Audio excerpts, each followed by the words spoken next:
Consolidated Commission on Utilities Working Session for GPA Matters. I have time of 4:41. And for the record, those present are myself, Commissioner Chaco, Commissioner Sanchez, Commissioner Santos, and Commissioner Martinez. So everybody's here. John, the floor is yours.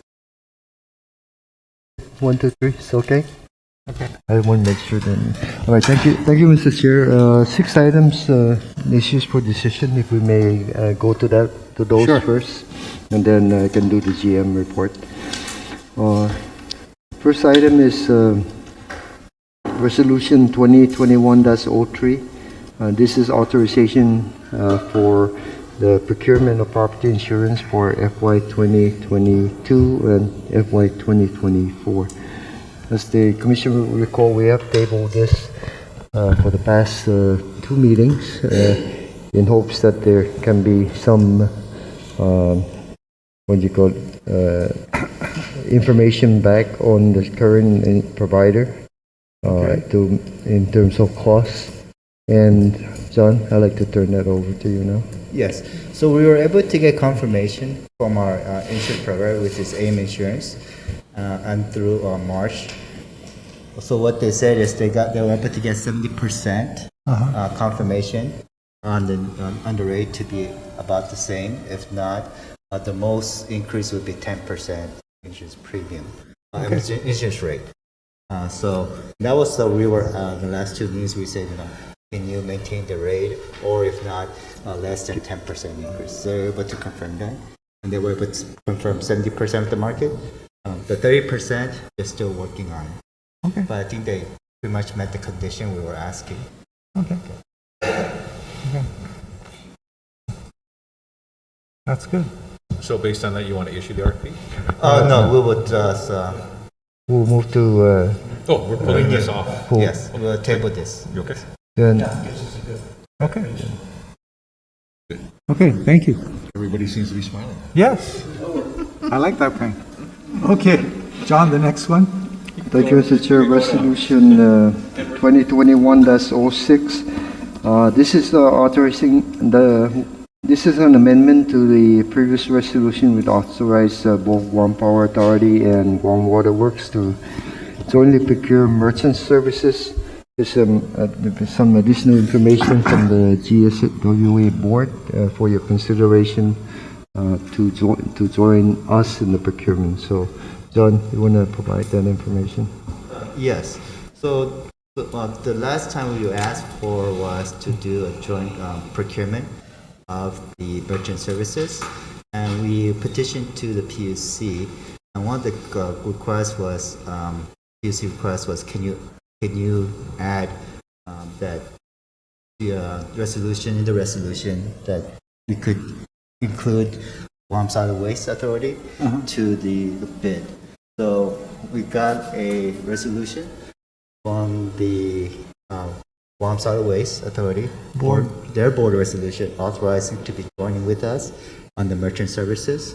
So we want to amend it that we have they concurred, and we want to amend it to a resolution stating that they'll be allowed to include us in our bid together to procure merchant services.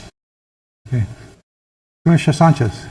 Thank you, Mr. Chairman. So, we're procuring merchant services now, 3 of us together, right, including GSWA. Any costs related to developing this, we will allocate proportionally? Or how do you see that? Yes, the way this is work is they're just joining us in the bid. So when they get the contract, it will be very separate contracts. They have their three separate contracts and 3 separate terms for each other. So, and they will have their own merchants account services numbers, and so they'll call account number. So if they have a merchant number, it links to their account. So none of our funds will be mingling. It's just for ease of getting the rate. And we can share the rate with 3 of us.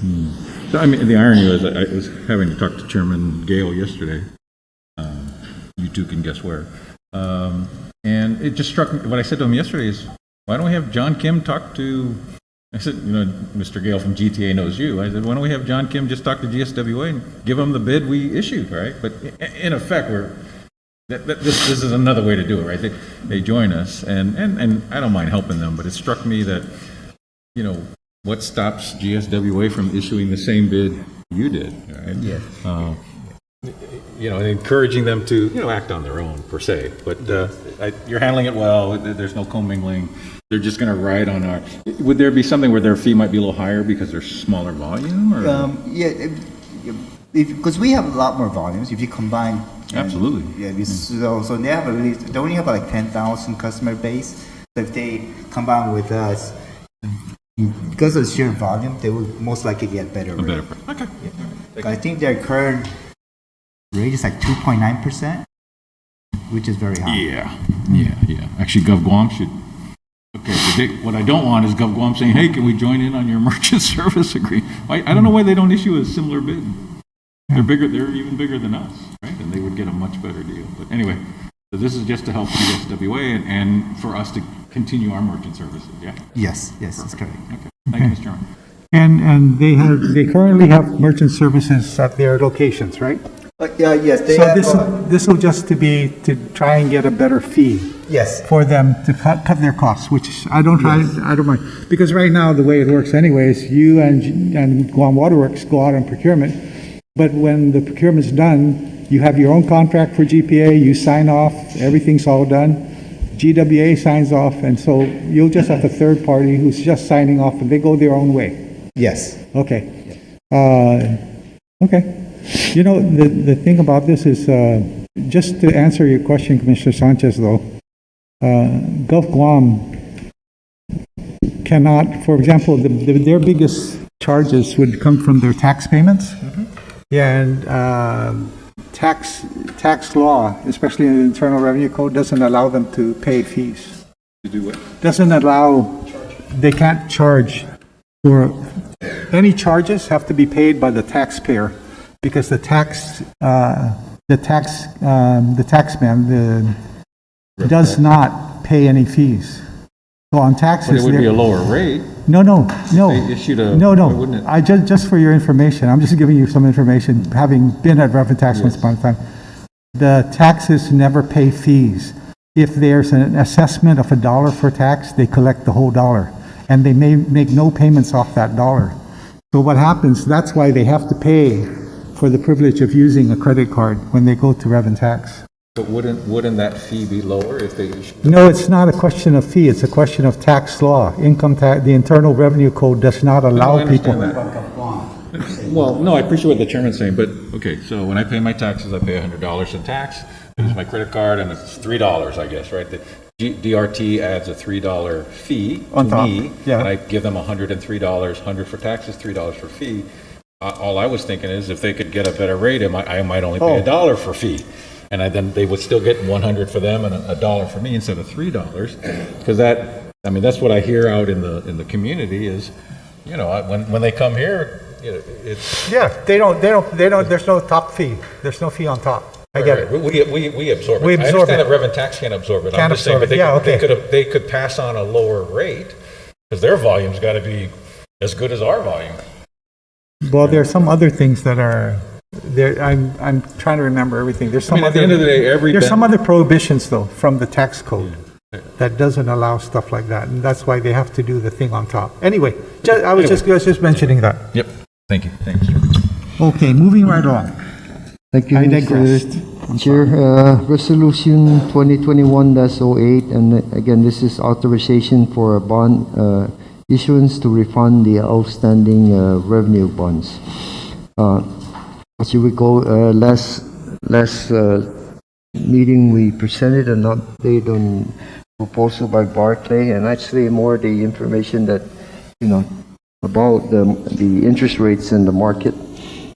We do have about 305 million principal amount balance at a rate of 5% currently for our Series A bonds, and what is proposed is from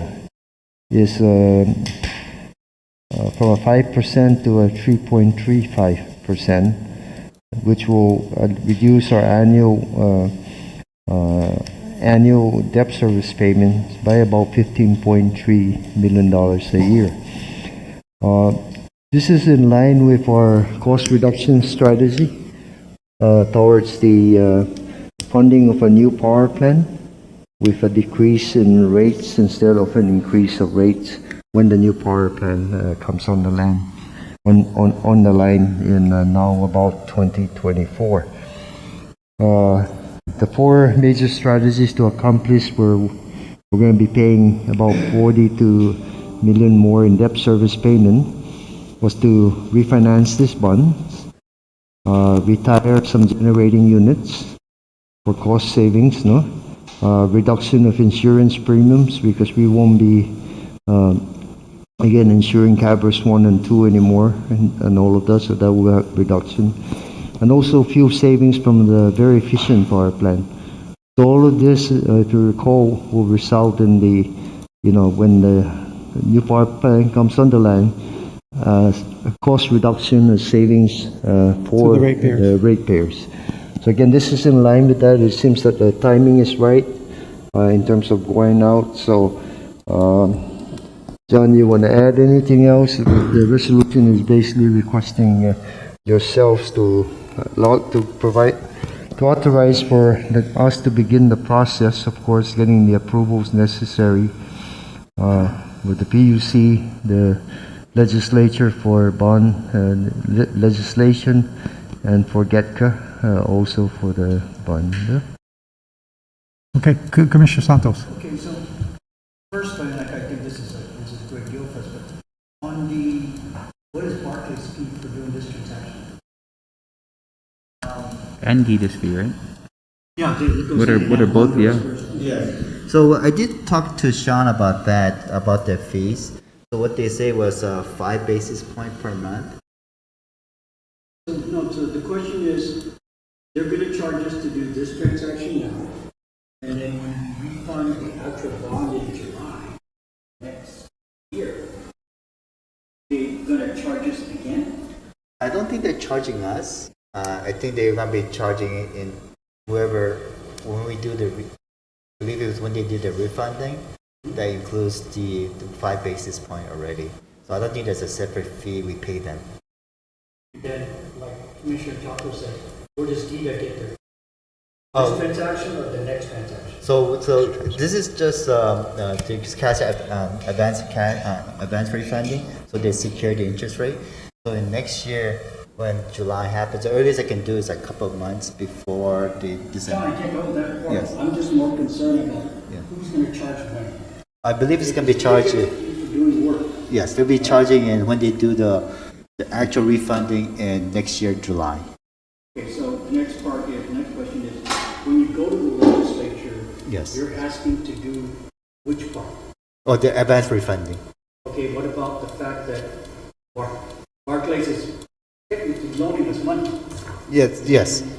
They're securing. No, I haven't read, I just saw the legislation come through. But is that a different ask to the legislature? Or you're just asking them to refund the bond? Yes. Part of the same transaction, right? They're just doing the advance refund. Yes. So sorry, tongue twister. So I did ask John Wong about the advance refunding. Would the legislature say that it has to be advance refunding or just refunding? Because he said for him, he says just refunding is fine because advance refunding is part of the funding process. So what it is just we're just securing the interest rate of.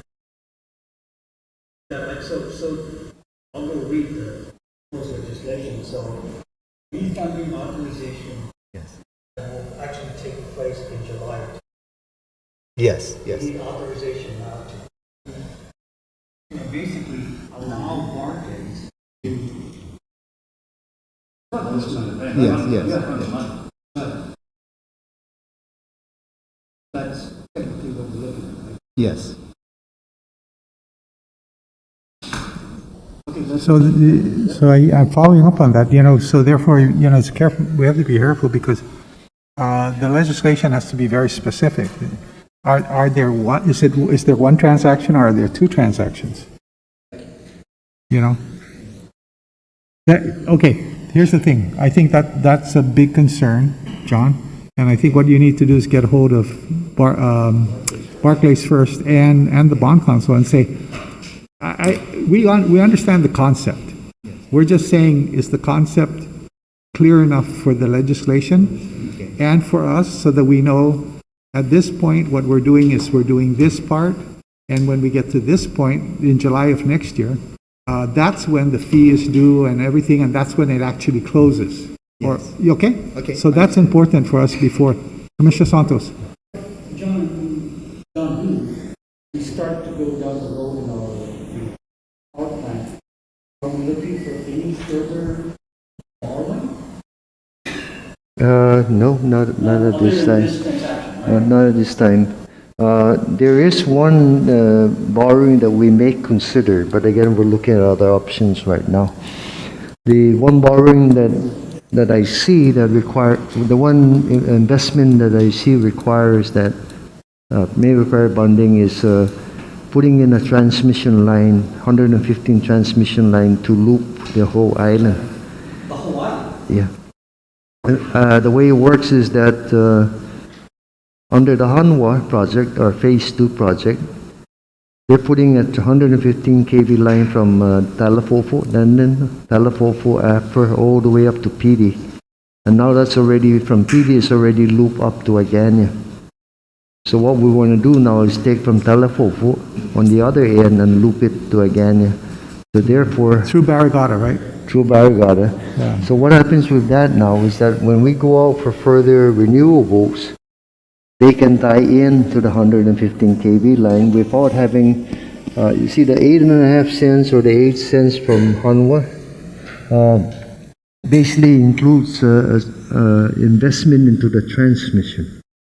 So I'm hoping that as a result of doing that, when we go out for bid in any part of the island, then the cost of renewable utility scale will come down. But Commissioner the Santos. magnitude of that is somewhere around about 100, less than 100. And including it, that we're looking at synchronous condensers. It's not a significant amount, but we need to think about having synchronous condenser. And what is that? It's basically taking like a Themis 7 and converting it to run like a motor instead of producing. So what happens is that you give the system some inertia so that if anything happens, then it has to trip the circuit. That inertia is there too. Because if it's all PV, there's no inertia. As soon as something major happens, it drops. No? So that's the combination that, as recommended by the last study that we made. But again, I can wait on that because that's going to be more significant for the period of new utility scale coming on the line around 2025 and beyond. No, Yeah. so we can look at that as another, or find another way to fund it. Okay, Commissioner Santos. The reason why I want to bring that up, the whole borrowing, based on what Commissioner Sanchez has said in our history, working with them before to Senator Bed, we were able to get authorization in advance. So On the GWA side, on the Yeah, GWA. now it's GPA, so we know now what we really want. Why don't we go ahead and present it as part of this whole, because it's a package, right? We're still looking at a package. Moving forward to the legislature, they're all aware that we're going to do a bond. It's not news to us, right? I mean, so why don't we go ahead and say, hey, here it is. We just need authorization, so when we need to go get 100 million, for example, we're not Right. coming back down there again one more time. Get it situated to the advanced plan. Yeah, I see. We certainly know how to do it. Yeah, I see what you mean. Again, we take one trip down there and hopefully we get it. Go ahead, Commissioner I think the Santos. only difference that I saw was that we've already been authorized to borrow, we've already borrowed this money, so we already have a legislative authorization of total borrowing of X, right? And I like what you're saying, we know down the road, we're gonna have to go down and say, please increase our total borrowing authorization to X plus 100, or whatever that new number is, right? But this debt has already been authorized to be borrowed under our, whatever the legislative cap is. What is our cap, 650, 450? Well, whatever it is, right? all we're doing is refunding existing debt, right? And so we've already borrowed the money, we're just borrowing it in a different way, right? We're just paying off an old note with a new note, and this happens to have a two-step dance to it, right? You are recommending, and I think you're going to have to make this clear to the legislature, or at least some, the Barclay scenario is the scenario that you are specifically recommending for the commission, that the commission is going to be seeing, right? That's how you're calculating your 15 million. And you're going to be, as you can tell, if we're asking questions, you can imagine our friends in the legislature will be asking you the same questions, that, okay, we've already let you borrow this money. You're just trying to refinance it at a lower interest rate for 15 million a year in savings, which is good, but that's separate than what Senator Santos is saying, Commissioner Santos is saying, about the additional debt.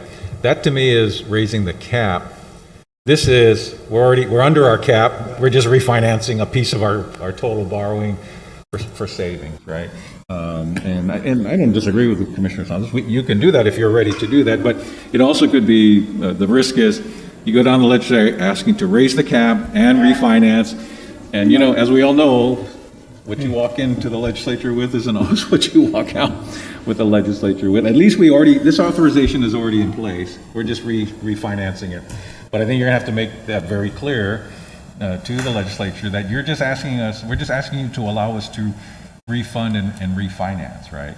And their requirement is, I guess, is in the nature of this indenture, the way they wrote it, it wasn't the way Commissioner Santos was describing the way GWA's bonds are.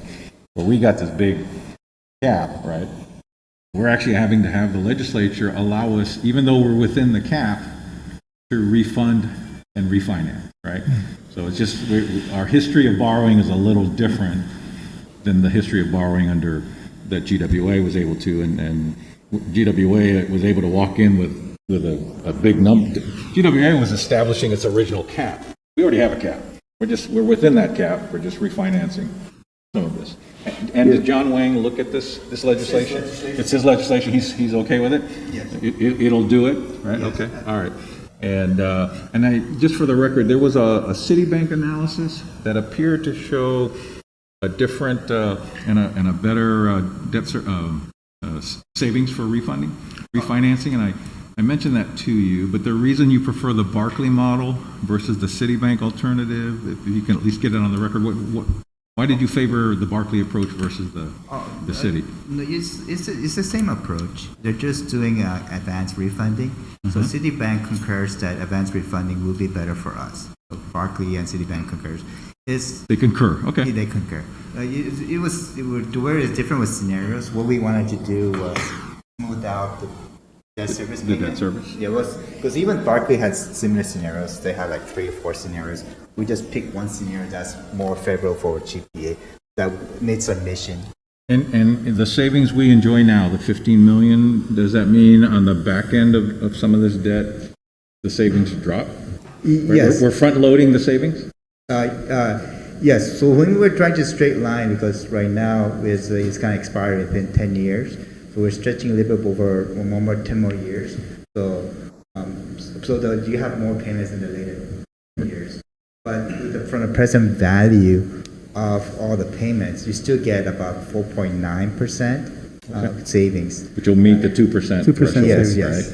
And the projected actual cash flow savings to our ratepayers is about 15 million a year. Yes. Is the actual instrument you contemplate will emerge once we have the permission to refund our existing debt? Yes. John, you wanted to say something? Well, it's silent here. Silent. Silence your phone. No.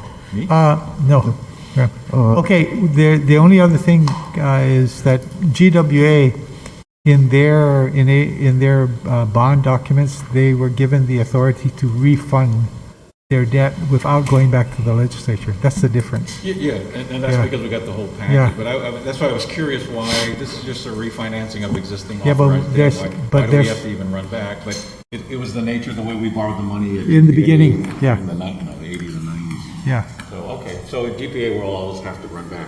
for refunding. But the projection is 15 million a year in debt service savings. I want to make sure that's clear on the record, right? For Yes. how many years? For the first 10 years. Okay, oh, wow, that's nice. So that's where you approach that 4.9% net present value savings, right? Yes. Yeah. Okay, all right. Thank you, Mr. John. Okay. Thank you, colleague. Thank you, everyone, Commissioners. Resolution number 2021-09. This is requesting the authorization to procure bulk supply of ultra-low sulfur diesel for the power generating plants. And more specifically, this is for PD 8 and 9. We are converting the plant to ultra-low sulfur diesel. And so therefore, the timing of this is such so that we can have fuel by the time the storage tanks are completed next year, and so that we can have PDO burning ultra-low sulfur diesel before July or by July 22nd of 2022. Yeah. We've also added here PD7 because PD7 is right next to MEC 8 and 9, and we're paying delivery charges, but we're going to extend that pipeline to PD7, and we're going to use the same fuel, the same storage to provide both PD7, 8, and 9. Now, one may ask yourself, whoa, there's been so many ultra-low sulfur diesel fuel bits and everything, how does it all tie in? So I tried to make a matrix here, and I'm sorry here. So RFO is RFO itself, and we have a contract up to August 2023. We have two one-year extensions, so we're good with RFO all the way up to 2025. So this will be our last contract on RFO, the existing contract, no? And ultra low sulfur diesel right now we have current contract for the CT, the standby generators. Sure. And basically it consists of two different contractors, one Mobile, and they supply all these power plants, deliver it by truck and everything. And then IP&E supplies Machichi and Dedido based on the last bit. And again, this is the estimated amount of these contracts.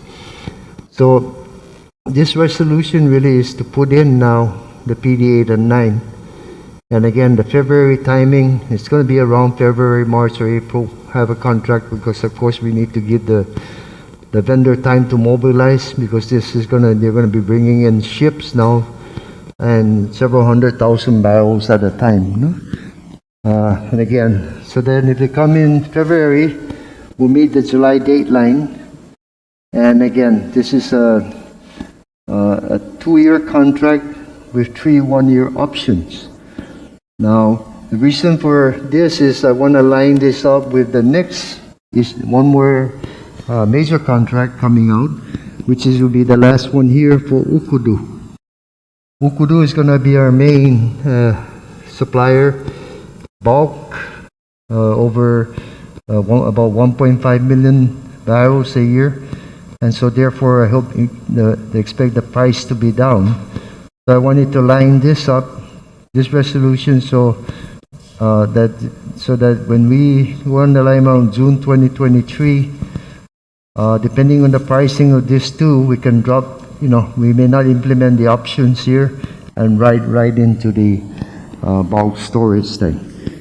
When the new power plant comes on the line, there's going to be a few delivery bridge. So therefore, from Okudu, you can load up trucks to deliver to the power plants instead of having to load it up in cabers and deliver it. So again, that's all part of the contract now and extension. So this one is for this resolution is for about almost 1 million barrels of oil per year. We're 8 and 9. We're 8 and 9 and PD7 Yeah.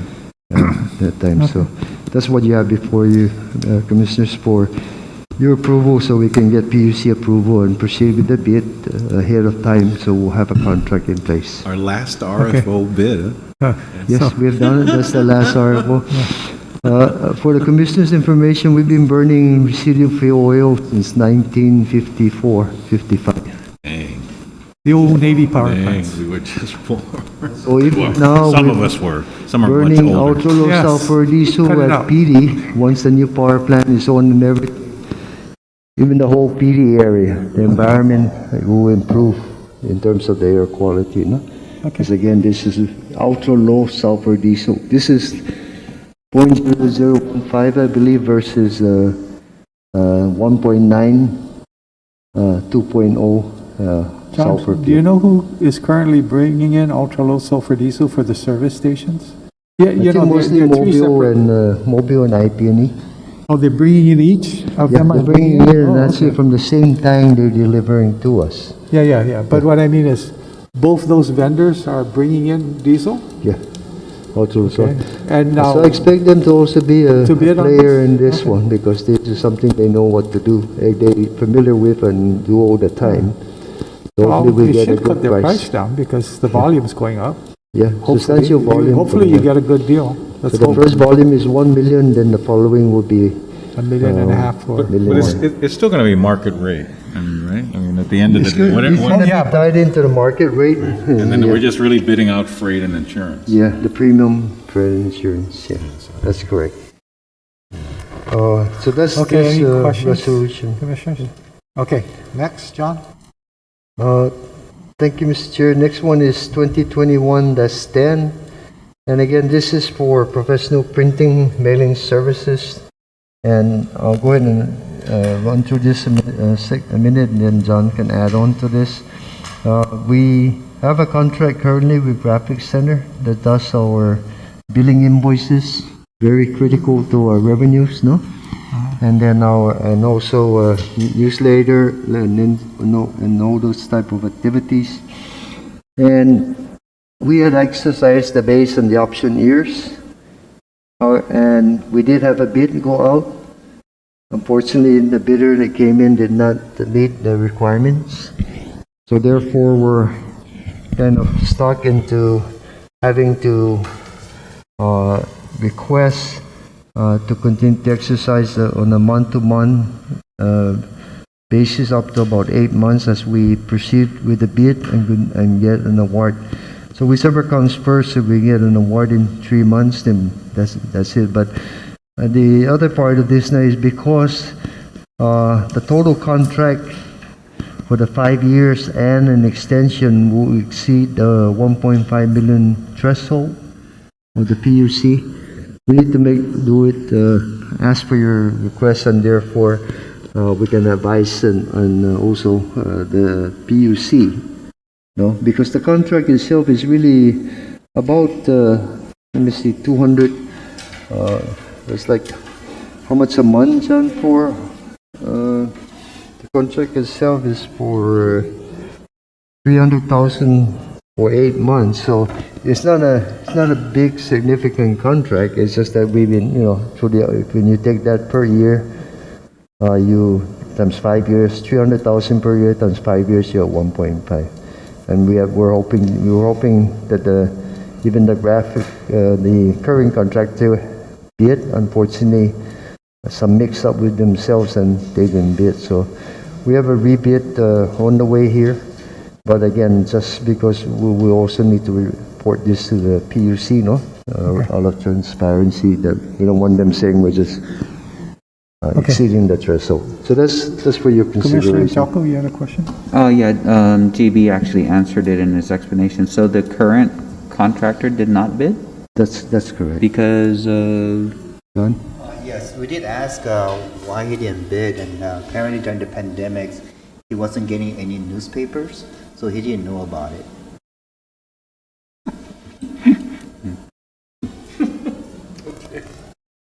Okay, Online or deliver Wow. to his door, okay.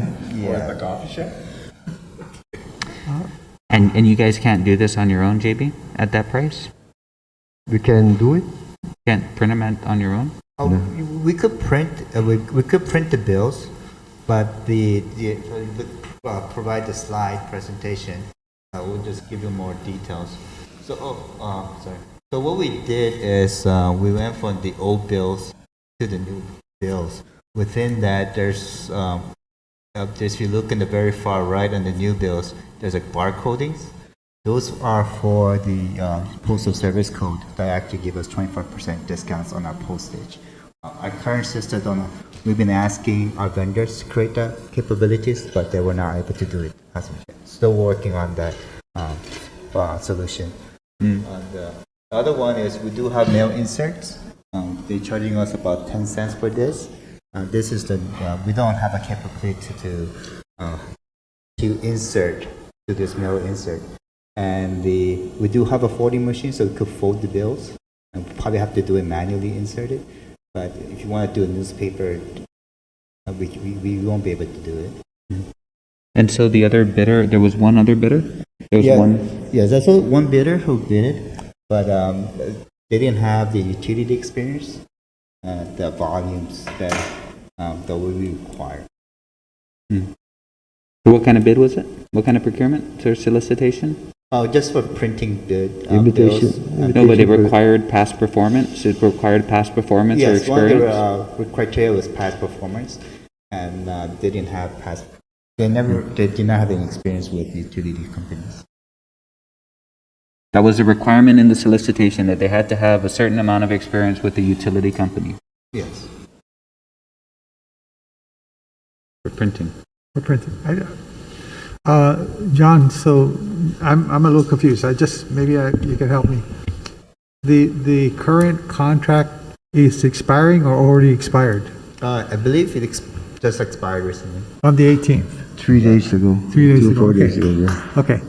So what you're doing is you're going to go out for a bid for 8 months? Or you're negotiating a... Month to month. We're month to issuing a month. bid. Huh? Did we issue it already? Not yet. We're still waiting for a protest period, so we'll be reissuing a bid. Okay. As soon as the protest period is over, we're gonna issue out the bid. For And the we may be- contract? Huh? For our new contract? For the new Okay, but contract. what is this 8-month period? This What is, This is a month this is a month-to-month month-to-month extension. extension Okay, until we get a new contract. okay. Okay, that's all. So, And so so you're again, at- because it exceeds the 1.5 million threshold, yeah. a new If it was contract, less than that, I could have done it on a month-to-month for a short period of time until we get this. okay, done. wait, Yeah. that's what so, like Commissioner Nimchako, I'm reading this, I'm seeing $300,000 for 8 months. Yes. Okay, so you couldn't just handle this on your own? So what it is that in the 5-year contract that we had that just expired this month, the total we already expended is around 1.44 million. Uh-huh. So even 1 month pushes us over the 1. We're basically asking. Oh, okay, I see, now I understand, I'm lost, yeah. Okay, no, If no, it's done earlier, we'll finish it earlier. yeah, That's right. Yes. okay, no, So we're you answered my gonna question, move I'm sorry, I to Make it misunderstood. happen, it's just, Okay, okay, They do the mail merge stuff with you guys?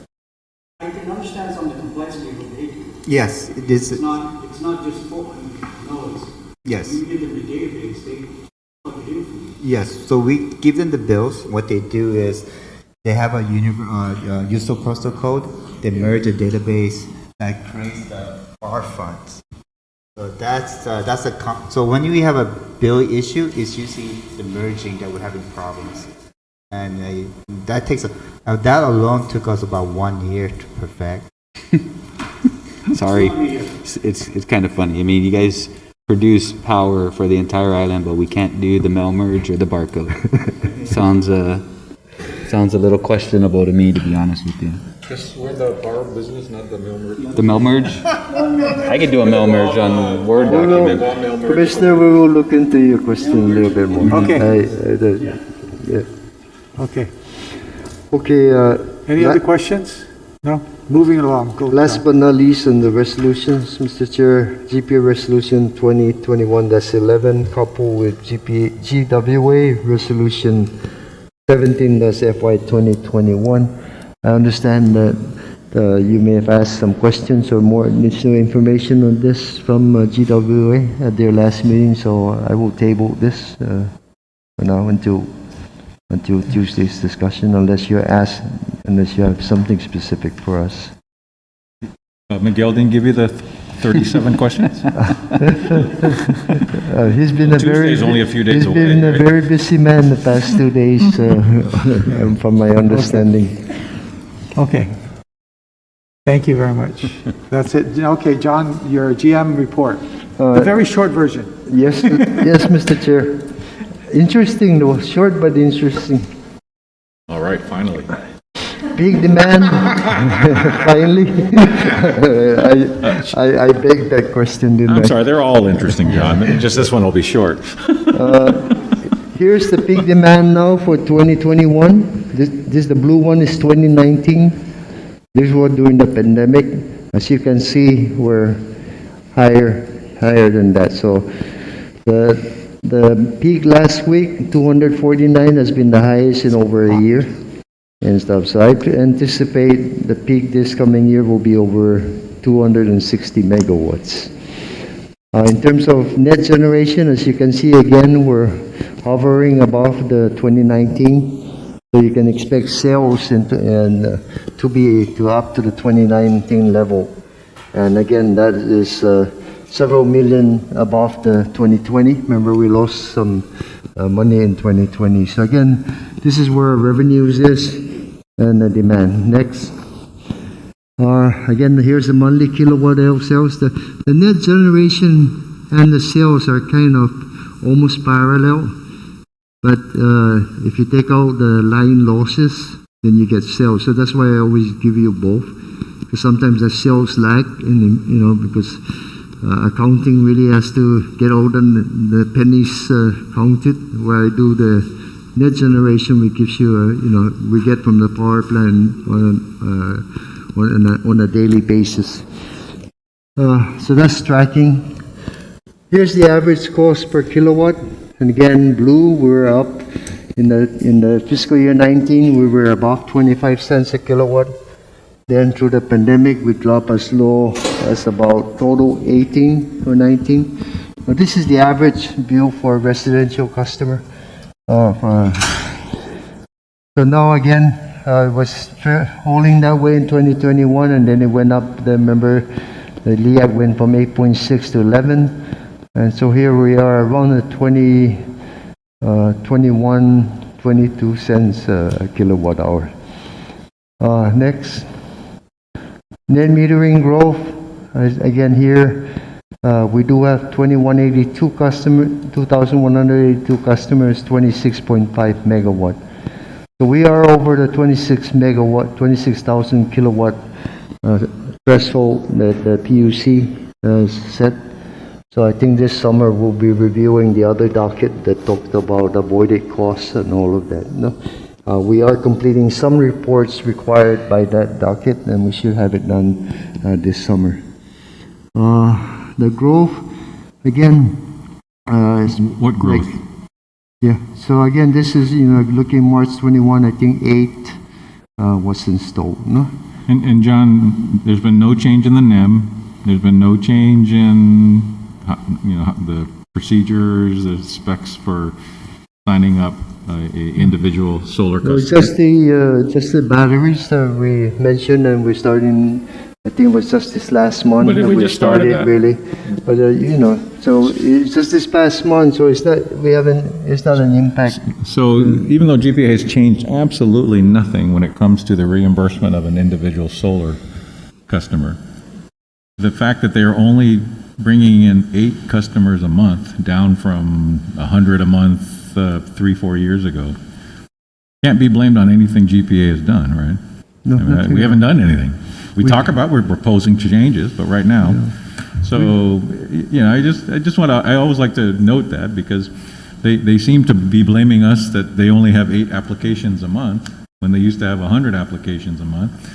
And we haven't changed anything from the day they had 100 applications a month to the day they have 8 applications a month. So whatever's going on in their industry has nothing to do with what the Guam Power Authority is doing. Yeah. It has to do with their own inability to attract more Source. customers despite full NEM reimbursement. You know, I agree with you, Commissioner Sanchez, and part of the problem, I believe, is that all the people who were paying enough in taxes to claim a tax credit have already gotten. Those who wanted to have bought into the system already. So now what they're trying to do is sell this lease-to-own proposal or zero, whatever, and people are slowing down because word of mouth is going out that they're not really saving money. Which is an industry challenge, but Which not. isn't- it's- not us. that's Has nothing to do with that's us. nothing GPA has done. Yeah, you're right. And- You're correct. I do want to note, like here, this line, it's not a one-to-one representation, but it does show something happening in the industry. So even though they have a less number of install, the average kilowatt has increased. Yeah, So in the eight that they installed this last month, the average kilowatt was almost 48 kilowatt. Okay. So mostly commercial customers now that they've been going in, and so again, that's why it's important to really settle the avoided costs and other issue, because this is the concern, that this magnitude of subsidies continue to rise, about 4.7 million now, and it can rise very quickly. No, that's all. Even with the lower number of customers, no. So that's the concern. If we Right, get but it, if we get it around avoided costs or somewhere around that, then it Then won't we're impact all the other then we're customers. No? So that's the key But here. you're still not seeing a lot of residential movement. Yeah, no, without any- it's we haven't not done anything. residential. Yeah. It's now commercials or somebody thinking they can make a savings. And actually, we're probably writing off their costs, right? Next. You mean right They're now. expensing their cost for this stuff. Oh, yeah. Yeah, so, you know, Well, plus they, like you said, they have the capital to be able to procure. To it. do- On the residential side, if you had the gone. money to do it yourself, you probably have already done it. done it, you yeah. know. And wanted And to then the do it. ones that signed the lease to own found out that it may not be in their best interest. Yes. And the Island Jungle Drums seems to have spread that word. yes, And that's something the industry has to yeah, that's talk their about. problem. That's not, again, GPA didn't, Didn't do we'll anything. hook you up if you follow, as long as you meet the specs, we'll Right. hook you up, we'll pay you NEM. That's what we're So supposed to do. the next one is on fuel oil. And again, high sulfur is about $62 a barrel, and low sulfur and ultra low sulfur diesel ranging in the $76 a barrel. The good news is that steep climb at least has a notch downward, no? So we'll see how it is like next month. But again, this is what created the increase in the LEAC. And I'm happy to at least see that it came down a little bit for the month of March, no? Because it was really climbing. With that under recovery, well, when you get a few slides ahead, Yeah. that under recovery looks pretty ugly. Yeah, we're gonna show that in a minute, yep. LEAC, DSM balance 1.2 million, again, we're getting 3 million from we have received, we're getting 3 million from the LEAC. So again, it's just a total of number of received for this period, 19, 20, 21. We still have some outstanding payments. We're working real hard. Unfortunately, we had some COVID impact within our group, and that slowed that down a little bit. And so here's the total number of applicants received, and the number paid, and that's totaling about. So rebate received 19,000, and rebate paid to date or so far is 17.4 thousand. A question? Yeah, John, just a quick question. I'm getting a lot of questions from the commercial customers. 90% of our DSM is going to air cons, and it's primarily residential, and that's exactly how we want it to work. But as we know, there's a lot of products, including batteries. I mean, at the last PUC hearing, even AL Judge Harecki asked about, when are we going to do some DSM for commercial scale products that a commercial scale customer might want to buy, as opposed to just a split air conditioning? What about rebates on batteries? DSM rebates on batteries. Where are we on adding or expanding the commercial line of products? We're there, the commercial, John. We started rolling out rebate on the commercial. We're pushing hard. The same people who do the power plant are doing the sand. Hopefully we can get it out before the summer. This would be a broader array of products? We have several, in fact, there's been several commercial products that have there's several that have submitted their products for review. Which is what you're doing. And we have done reviews of that, so we're preparing to let it go. So by this summer, we may be looking at an expansion of the products that we would In the apply commercial. eligible for DSM, The lighting and the air conditioning. right? For the air conditioning, we're finding that there's difficulty getting the products in. That's the big stall of that. On that one. What about batteries? Does DSM for batteries make sense? To me, my analysis showed that for one set of batteries, for the amount of energy in that house, it's like the equivalent of 7.5 cents a kilowatt hour. So whether they may pay it or we pay it by having a part of that, we can do it for less than 1 cent. So the question becomes now, where does that battery give more bang for the buck? Right, no? right, right. Even if And we so discount the 7.5, they're not going to there's get the still a one. big difference. So it. therefore, we're not excluding it at all as we do more of the distribution study.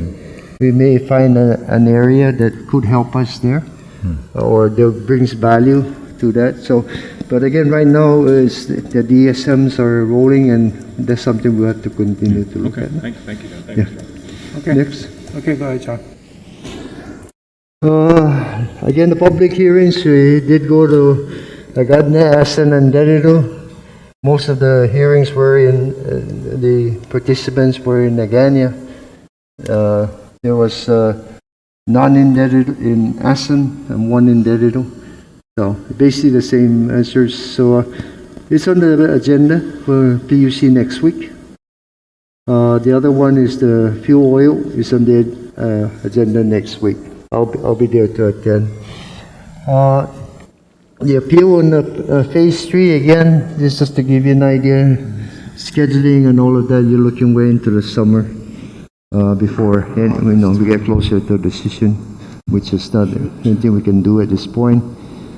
The energy storage system, our first ever one, began commercial operation on March 1st. 24 megawatt in Nagayan and 16 in Talofofo.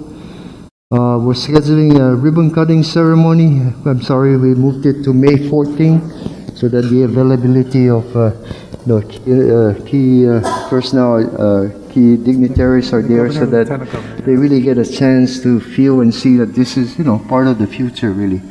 Operating batteries and all of that. So again, we're having that ceremony. The invitations are being sent, and then I want to show you the performance of the ESS, as I mentioned last time. Next, again, it enables electricity to be safe so it can be used at a later time. Enables clean energy, improves reliability by regulation. Also, by spinning reserve, you can run. You don't have to keep putting units on and line all the line. This can take you through dips, and it reduces cost by displacing expensive fuel. The commission March 1st, and I guess is two things to address the short-term outages due to a loss of the big conventional generator, and the big loss or drop in production by our Dandan plan plus the 2,100. So we basically have about 2,182 individual supply power plants in the system now. So when anything drops like that, this battery now helps it. Reduces spinning reserve costs. Again, we used to run 2 CTs in the daytime just to help alleviate this intermittency. We've only been running like 1 as a spinning reserve to help it when needed. Again, the 2 sites, again, and Talofofo. It's a 25-year O&M contract with LNG. So they will operate and maintain this, including with it includes a 20-year warranty of the battery by LNG. Minimum availability, so, no? Next. There was a question about whether, where are the NEM customers, no? So here's a graph when it was like 23 megawatts. We'll have to update this to the 26. The red, the green, and the blues, no? The north, 35% count, 31% of the megawatts are up north, no? So 31% of 26, no? It's about 708, right? Then, of course, the central is not far from the north here in Guam, 42 and 48. So as you can see, here, right here's your cluster. And which way is the wind direction typical in the trade winds? Northeast. Where is northeast? This is northeast. So what does that mean? So again, this is the breakdown. There are all the different areas. We do track it by feeder. We know the percentage. We have all this information. Next. This is a cloudy day. And Guam is right in the middle, so if you got white, we're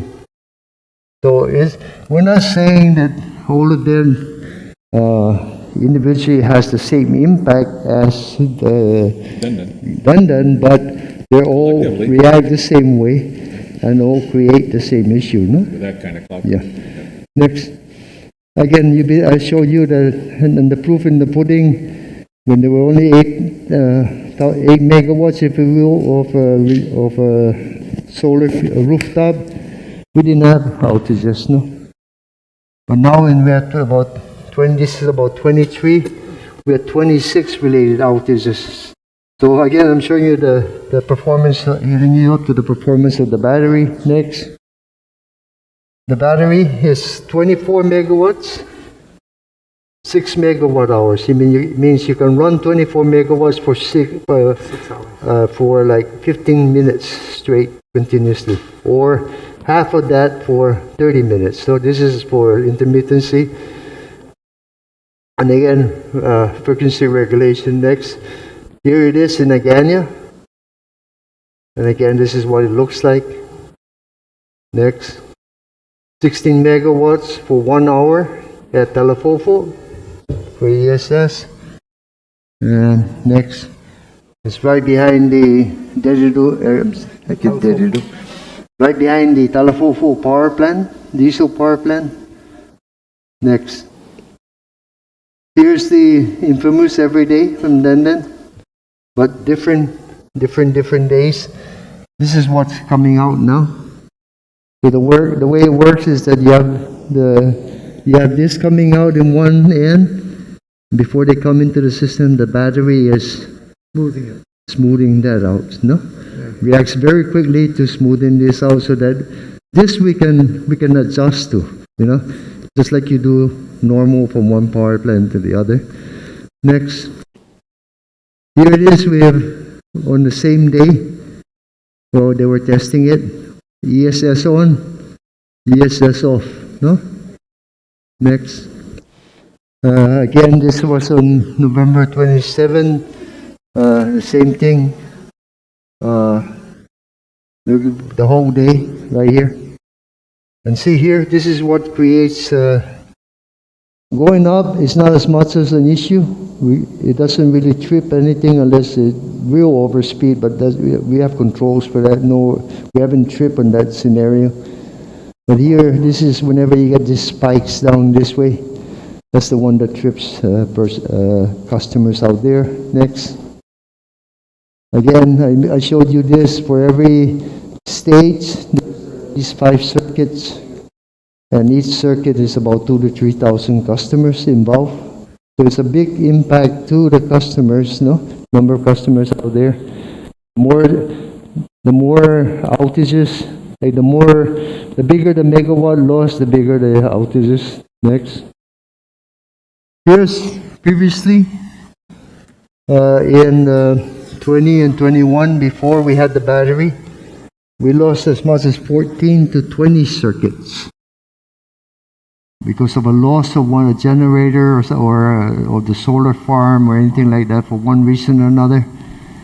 Here's the time, and here, if you look 8 and 9, we lost 11 here in this particular January. The last one we had on March 5th, we lost 5 circuits. So again, there's a big, and again, we're looking, I don't want to tweak anything yet. I want to run it for a while and then, see whether we can tweak the 53.3 down. John, you listening? 53.3 down to 53.2 or something. So it reduces the, our first stage. Maybe get rid of not having to load shed that. But at least now we're close, Again, the conclusion, in telephone post storage system, the improved power quality, reliability, power quality, reduces environmental impact on the system, increase customer satisfaction, and it saves fuel. Next. So that's the any questions on the ESS? It's been running great, and so one I'm looking now is for battery to shift. I'm working on some scenarios on that, so hopefully we can get some of the contracts coming up to be able to shift batteries, to help us through the challenges we're going to have over the next several years until the new power plant comes on the line. Integrated resource, John has been going through the stakeholder meetings. And again, as I shown you before, these are the key sites of that are being, discussed. And these are the key aspects that we're going to bring to you. We're targeting June to complete this and bring it to yourself for your review. And once you have decided for the PUC's review.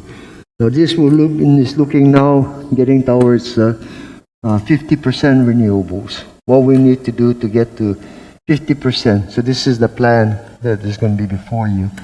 Next. I'll give you an update in next month on the power plant. If you do have specific questions, I can answer that, or just email me and I will answer that. But the permitting process is moving forward. There are some glitches here and there that we're working real hard to resolve. But right now, we must get that power plant on the line as soon as possible. There's gonna have to be some kind of a campaign or something. We go out there again to let the people understand really that we have to get this power plant on. This, we can't just, there's still some naysayers or things out there, or maybe persons that are more concerned about something else than getting the plan. So that's something I'm going to work on over the next month. But we have to get this power plant on the line for various reasons to meet the low growth. I don't know, but if you go around the island, you're seeing a lot of homes being built, a lot of commercials being built, the military being built, and our capacity is not increasing, and we have delayed the power plant. We have to get it moving, and permitting is the key issue here, Sorry. Commissioner Sanchez. Thanks, Mr. Chairman. Thanks, John. Is there, I understand there may be an issue, even though we're zoned M1, now that we know who the bidder is, the stack height might require us to pursue a variance to M1? Yes, those are one of the issues we're working right on now. So, The land was rezoned for power plant. Power plants have stacks. Yep. There's a limit on M1 height. The stack that we're looking at could be anywhere. I think what they requested was up to a maximum of 196, but they expect it to be around 140, 145. Traverse, PD, MEC, those are all 200 feet stacks. Machechi on Harmon Loop Road, that's about 140 foot stack. So, it's been around. Derido is about 100. So why is there a problem with the new plant? Is it taller? I'm sorry. If M1 allows those stack heights in our other locations, why is M1 not suitable for where you want it in Derido? Yeah, I guess some whether it was clearly defined in the law or all of that stuff. But again, we're trying to work through it, including the fact that the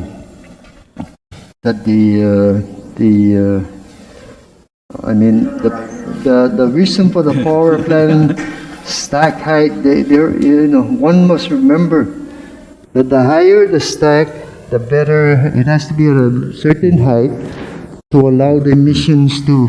No, I'm not questioning, I just, my No, question is but more. there's still, it's not just for, right? But if you're zoned M1, is there a limit on stack height? There's a height variance requirement, so you gotta get, in Well, addition to a the variance is zoning, you gotta required get because a, there's a limit, and then you request a variance to that limit, right? Yeah. So But is there a stack height limit on zone M1 property? That appears to be the case. But how did you get the taller stacks in the other properties, like Cabris and? that's a long time ago. Because there was load shedding. So the No, legislative, this is, okay. No, that's the reality. You're talking to a planner, who understands zoning, okay? You're zoned M1, there's things you can do and you can't do. I appreciate that in a zone M1, there's a stack height. There's a height limit, right? Just like R3's got a height limit, R2's got a height limit, right? So my question is, when I heard about the issue, I was going, oh, is there a limit to the height of a structure in M1? I wasn't familiar with that, right? I'm in an M1 zone, and I had never heard of that there had been, and there may be, and that didn't surprise me. I mean, I was surprised, but I'm saying, aren't we M1 in Cabris? Aren't we M1 in where our other stacks are? And how did they? And these are tall stacks. They're as tall as the one coming into Dedado, right? No, they're much taller, the one. They're in much taller or Cabras. much shorter? Much taller, 200 feet. The Cabras ones are taller. All right, Cabras so and PD. so This, that's no, the new so- power plant is gonna be Shorter. about 140, 150. Okay, so taller stacks are at Cabris in an M1 zone. Why does a shorter stack in an M1 zone need a variance? It should fit within the height. That's what I'm curious about. When I heard about the issue, I said, what's the stack height in M1? I believe I'm not sure. the height variance, the height limitations Commissioner are Chapo. ubiquitous. It doesn't matter what zone. Tuesday, you have the- No, I mean, a hotel, It's not- I a don't think it hotel ranges. cap is. You still a gotta height- get a height variance when No, you. a hotel, if you're zoned hotel, your height is I have a much question, different though. than Yeah. if So you're John, so when it R2 was, Okay, when okay. the property was legislatively rezoned, to M1. So if was you're the M1, what's your stack plans height? the plans included the stack heights, right? So have we clarified whether or not the legislative rezoning basically granted a height variance? Well, No, we only granted M1. The zoning is for construction of a new power plant. Right. No, the zone, No, wait. the Just a minute. permission to build a new power plant, you now cite your new power plant on this property, right? And if it's zone M1, these are the rules for an M1 structure. And every zone has a height limit. Hotels have a height limit, R2 has a height limit, M1 has a height limit. And Okay. so my question that I'm trying to learn is, in M1 that we're zoned by law, you're allowed some height already.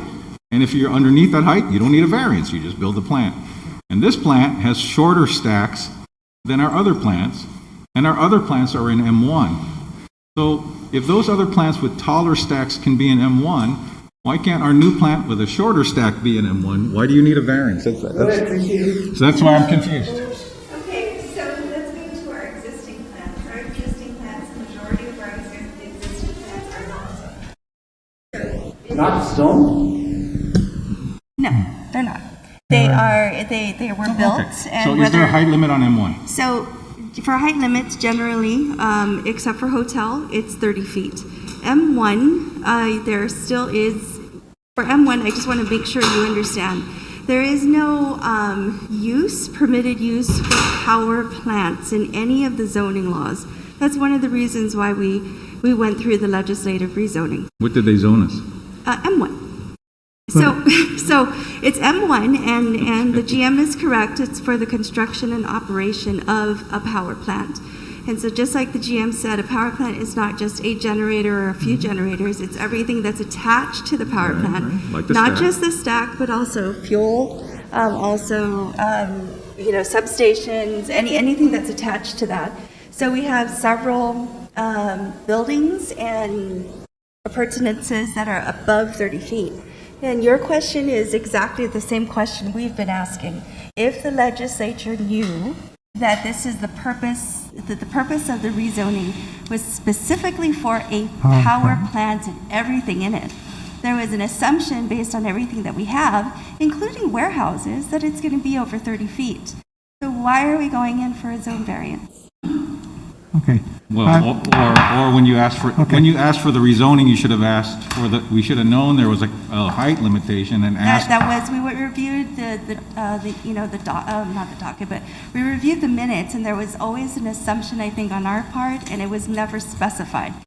So according to the lawyer, not Graham, but their counsel, the DLM, land management. Okay. And it's the Attorney General? Graham, yes. Yeah, there's one AG that handles most of the land management, and that appears to be his opinion that, as far as we understand it, that Written or, Toft. yeah, just, but is it written? We've never seen, at least I've never seen anything. I'm not aware of anything.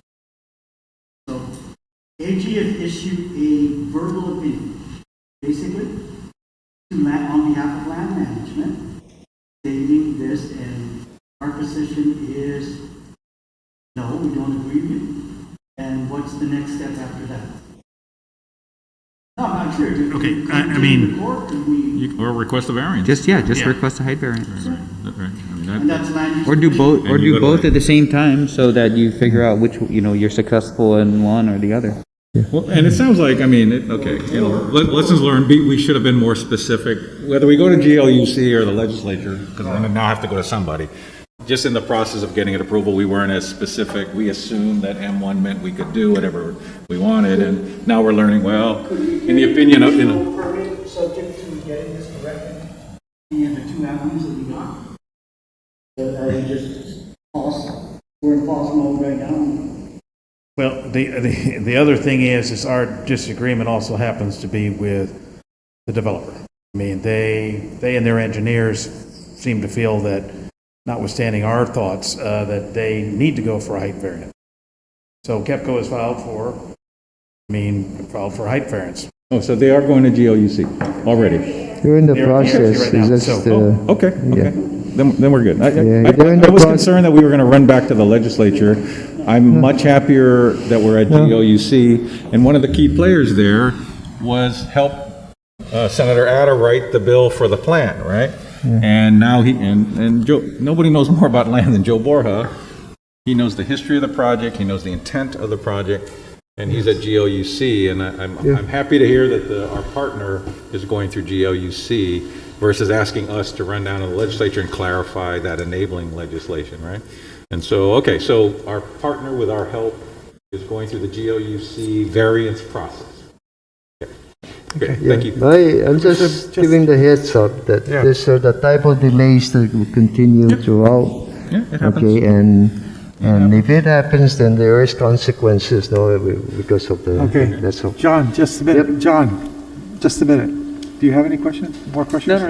No, Okay. we've hashed it out. Yeah, because I agree with Commissioner Chaco. I mean, when we went through this process with the legislature, John, I believe we talked about the height of the stack. They ask questions about the Yeah, height. we mentioned They that ask in the questions of legislature. whether the height is higher, what is gonna happen with the air quality around, and I There tell was them a lot of the height of the discussion, stack. so- Right, but nobody asked the question that if we give you M1 zoning, do you have a height, will that create a height issue? Now we're learning, even with M1 zoning, there's. So I don't know No, whether. but they approved M1 zoning for a power plant. And I'm just saying, when you It went is a down there. power plant, but No, when we went down there, Simon, we explained everything that was there, that's not including the the issue. stack. So, Legislature, you're talking about the Attorney General's office, Mr. Chairman.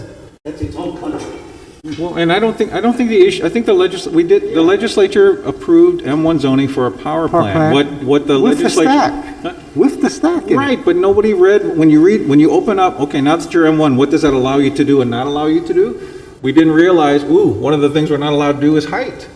And we could have either, when we got the enabling legislation, said, please zone us M1 with a height variance. That's one way we could have done it. We just got the M1 part. Now our partner's running over with the M1 to land management, and they're saying, by the way, there's a height limit. Okay. You're going to need a variance, which is the process we're now going through. And I think you should do two processes. I think you should review the legislative process that we went through and see, just in case land management wants to deny your height variance. We Well, you better. can request variances, but, I mean, the legislature approved M1, but M1 No, I comes get with a that, list of Simon, restrictions. Simon, I get that. I'm just saying, if land management doesn't approve a height variance, they could say no. They could say yes. Then you take them the court order. And that's you my say, point. Either you do it, or Francis Nightingale Gateway's gonna do it, Okay, no problem. because that plant's gonna get built. Okay, Okay, the electric vehicles, we did turn over to the UOG, one of our, again, for them to utilize and of course get more value from the machine. John, before you move on, just a minute. The thing about it is, I think our island is so small that we may not even have to put up charging stations.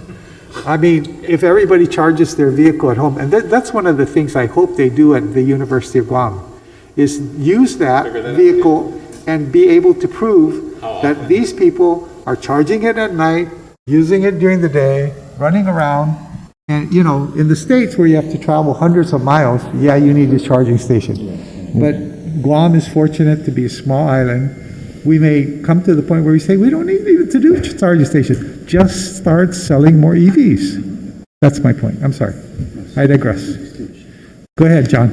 The next part is going to make us happy. Go ahead. 61% of our Good. Are those fully vaccinated, those John? vaccinated. Fully vaccinated, yeah, both shots, okay. So we met the 50%. Wow. No?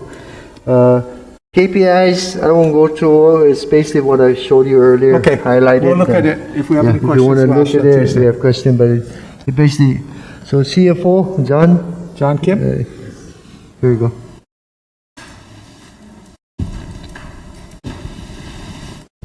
Yes. For the month of March, our actual was $13 million in revenue, base revenues. Prior year was $13 million. So we're a little bit better than last year when the pandemic hit. And also in terms of megawatts hours sold was 129. Last year was 125. In terms of fuel revenues, our billed amount was $14.4 million. And last year, when the rate was a little bit higher, it was $15.9 million. In terms for O&M, we budgeted 6.1. Our actual was 6.2. The prior year was 5.7. So we were unfavorable by $500,000. In terms of the number of customers, we did see a little increase in our residentials and also very few in commercials. In terms of debt service coverage, we have overall is 1.58, so we're still good. In terms of we just want to give you an update on under recovery. Back in September, we started out at $5 million. We predicted that we will have under recoveries. As of March, our under recovery is 17.5. Back in January, there were a couple of things that happened. OPEC, along with Russia, they cut back on the production of fuels, and also with the new president, had a change of policies in the domestic productions or distribution of fuel. So that actually increased the fuel price. Even though we did go to 11 cents, and when we did that, we thought we were going to get lower the under recovery, but because of increase in fuel price, we're still predicting about $29 million by end of July. As predicted. By the end of July? So that's gonna be another rate hike. That's gonna be another LEAC hike. Yeah, you're 11 cents now, and I think we're looking more around the 13 to just to stop the bleeding. Right, and the bleeding is being caused by the price of oil going up. Nothing you. Unless over the next All we can month do or is two. pass it on. Yes. But it's a big number. Yeah, so it's still about 2.5 million per month. Yeah, and you were saying that the math, just quick and dirty math means instead of 11, it's more closer to 13. That's right. And then so again, unless the market Unless goes the down. price of oil goes down. Well, we'll see what the price comes. So far, it's been going uptrend. We'll You see better what- go down a lot to knock down that 30 million shortfall that you're projecting on slide Yes. 138. Otherwise, 11's going up, correct? Yeah, the concern is after this round, I mean, you know, we pulled out a lot of funding to the working capital 15. Tried every trick. We pulled out 10 million from the self-insurance, 5 million from our And it's CIP. still gonna be short. So that's your 30 million that will get us there, right? But after that, we need to collect, otherwise we cannot buy fuel tanks We're out of anymore. tricks now. So that's the concern now that we're gonna have after, you know. So we really have help everybody, our repairs as best as we can, but now we is getting into whether we can buy fuel or not.